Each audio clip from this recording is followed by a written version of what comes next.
Richard Rodgers with a walk-off touchdown. Total disbelief at Ford Field. He may go all the way to the 20 down the right side, and it's Randall Cobb to the 5, to the end zone, to the touchdown. Oh my goodness.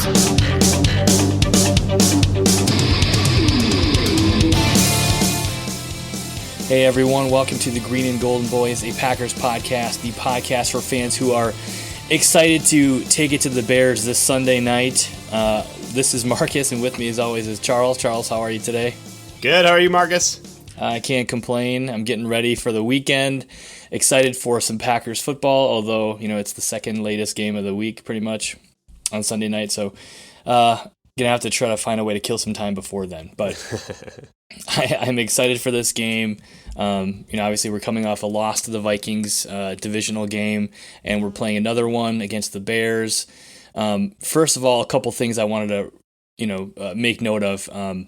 Bears beat the 49ers last week in kind of a surprising upset. I think a lot of people had the Niners winning that game. They came back from being down 10-0. Were able to, finish it out. I mean, it was kind of a weird weather game with like torrential downpours at the end, and I don't know. Bears hot, or was this kind of an anomaly? Are we afraid of them this week? What do you think? I mean, I don't think the Packers are in a position where they can take anyone lightly. So I don't want to say, hey, let's mark this as a W and move on. But to your point, it was a torrential rain in Chicago, and then Trey Lance hasn't started yet. Trey Lance was on the road, playing in his first starting role in the NFL. I mean, I didn't have the Bears winning. I would have picked a loss for sure. But I guess I'm not shocked, right? I mean, anything can happen, with rookie, essentially, quarterback and a monsoon, if you will, coming down on them. So I don't think I'm afraid of the Bears yet, but I mean, divisional game, man. I mean, this is an opportunity to get, right the ship, if you will, and avoid going 0-2 in the division. Yeah, for sure. And, this Bears team has kind of been a work in progress for a long time. They've had changes at the head coaching position, changes at the quarterback position, and I think the consistency there the last decade has just been a lot of change. Let's talk a little bit about their offense. I mean, obviously, we don't know a ton about Justin Fields. Last year, he only played, I think he played in 12 games after they kind of made the switch, but not great numbers, about 1,800 yards last season, 159 completions, 7 touchdowns to 10 interceptions. He's not he's not a world beater yet by any means, but they're pretty high on this kid. And I think one thing I noticed watching him last year and watching him against the 49ers is, he can make some good throws, but more than that, he has this kind of uncanny ability to extend the plays. He's a good runner. He's fast. I think the both touchdowns he threw were really good balls. The first one in particular, the pass rush from the Niners had pretty much gotten to him. He spun, he escaped, and he was able to hit his wide open receiver for a touchdown. So I think that's one thing I want to know about him. Go ahead. And on that, I mean, those passes too were like late game clutch passes. I mean, they were down, I think 10-0. Is that right? I mean, they were down points, and it's not like they got up to a comfy lead and then kind of let it fall apart, and the game looked closer than it was. No, it was a comeback from behind win, which is super impressive. So the clutch throws at clutch times. And then, oh, by the way, I maybe it's just like the old 49ers that are, I'm thinking about, but like quarterbacks that can run scare me, right? I think he had 54 yards, did you just say, last week? I mean, yeah, it was a monsoon, like I said, and things probably fell apart quickly, but like he can get us a couple different ways, and that's a guy where I'm watching, hopefully Quay Walker is feeling healthy, because that's where we need those athletic linebackers to be able to step up and contain a runner like Trey Lance is. Yeah, I mean, he had a what did he have last week? 28 yards rushing on 11 carries, but I don't think that really paints the picture. I think, again, in his case, it's a lot of just that extending the play, escaping the pocket, and just finding a way to make a play. So you're right. I was looking at Trey Lance's stats, who's also scary. But yeah. My point is he's more an athletic threat than Kirk Cousins is, for example, right? Yeah, so I think there's just something more that we have to think about in our game Sunday. Yeah, for sure. And then, they also have kind of that running back duo that they like. Last year, David Montgomery had over 1,000 yards all purpose. He didn't have a huge game last week against the Niners, but he's a guy that can hurt you in the passing game, hurt you in the running game. He's kind of maybe an Aaron Jones equivalent, or as close as they have. He's quick, he's evasive, he's dynamic. And then they've got another guy as well, Khalil Herbert, who had a better game last week. He wasn't great last year by any means, but in the receiving game he had over 400 yards, and that's more than a couple of the Packers wide receivers that we have from last year that are starting this year. So, that's kind of one of those things. I think they're going to run their offense through those two guys and then kind of count on Justin Fields to make some plays.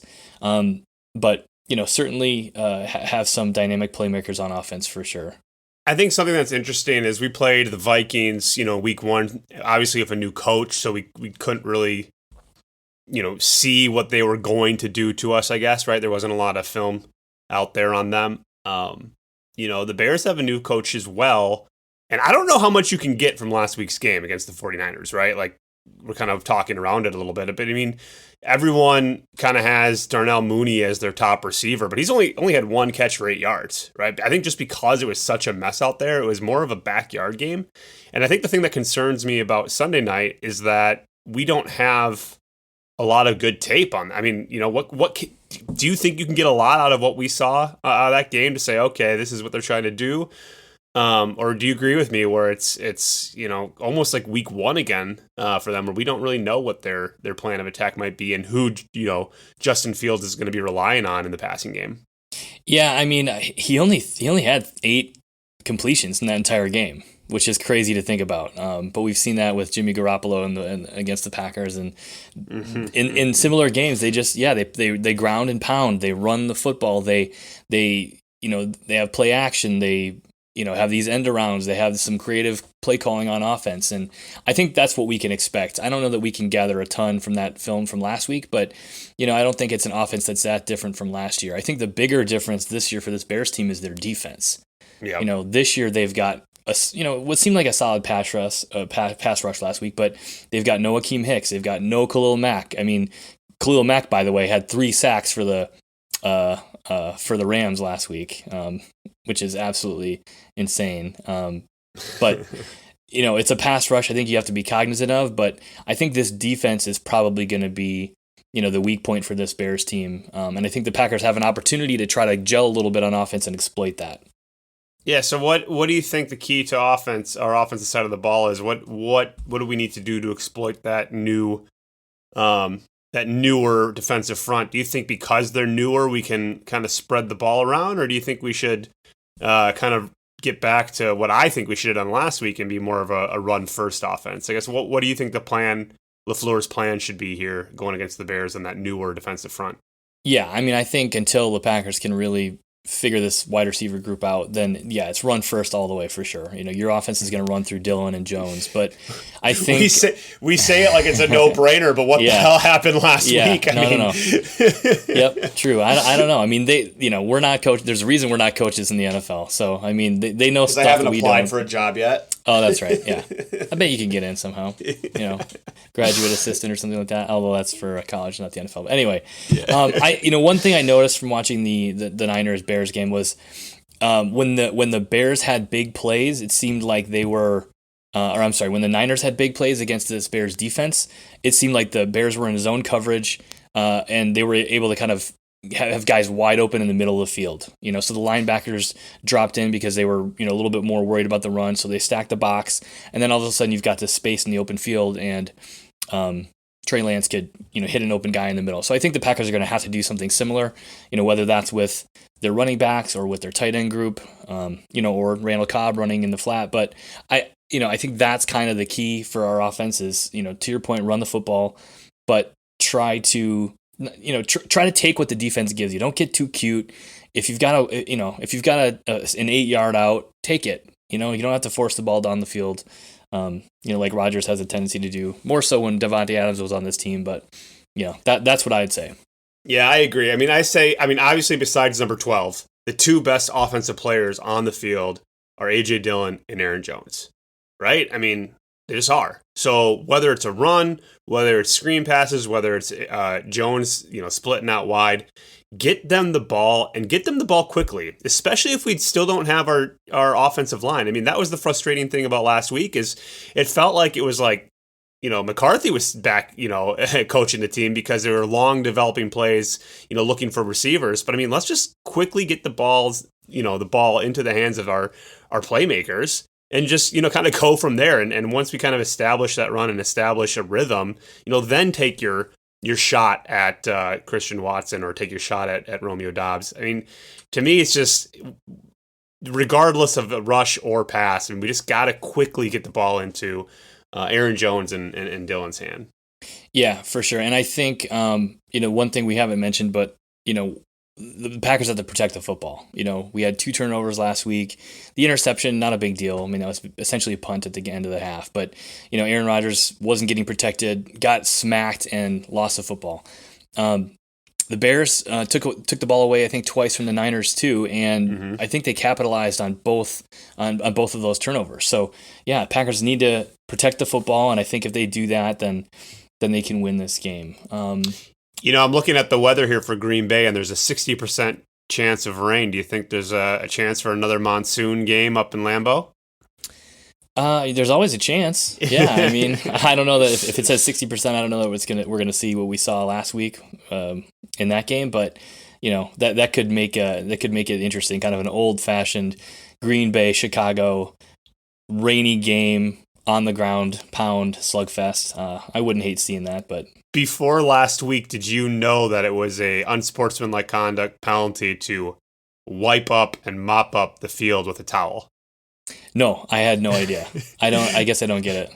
I don't get it, but for those folks who did not watch the Bears game, the Bears are going for a field goal. I think, just a field goal, and they're just out, just on the edge of the kicker's range, and it was so sopping wet that they brought a towel out, and right before they snapped the ball, they were trying to sop up the water sitting in the grass. So the refs blew it dead, and apparently that's a unsportsmanlike conduct penalty, and it was a 10-yard penalty. So the Bears were forced to punt because he tried to mop up the field with a towel. So note to self: don't try and mop up the field.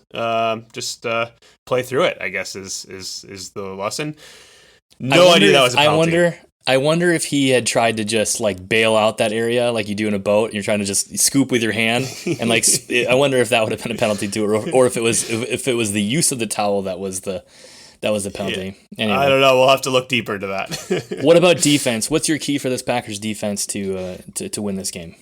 Well, I think a guy like Justin Fields, he was sacked, I think, the most in the NFL last year. It can't be right because he didn't start all the games. But it was 32 sacks last year that he was sacked. So I think the key is defensively is to get after him, because a younger quarterback who still hasn't had a full year under his belt is going to give the ball away, right? Or he's going to give us opportunities to get the ball away. So I'm not going to say, hey, turnovers is the key. I'm going to say get after the quarterback, which we did okay at against the Vikings. We just didn't get home against the Vikings. So I think my key to the game is, the easy one is saying Smith and Rashawn Gary, but Kenny Clark looked amazing last week, and we didn't talk about him during our review game, right? So just, I guess, consistent, and then maybe just consistent play along that front, and then, hopefully just get home a couple more times to get a few 3-and-outs, or B, hopefully cause some turnovers.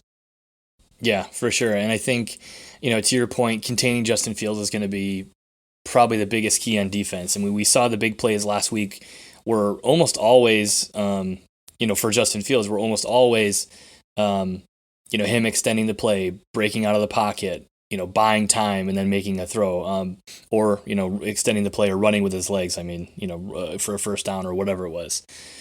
So, I think that's big. I think that's going to be a key to this game.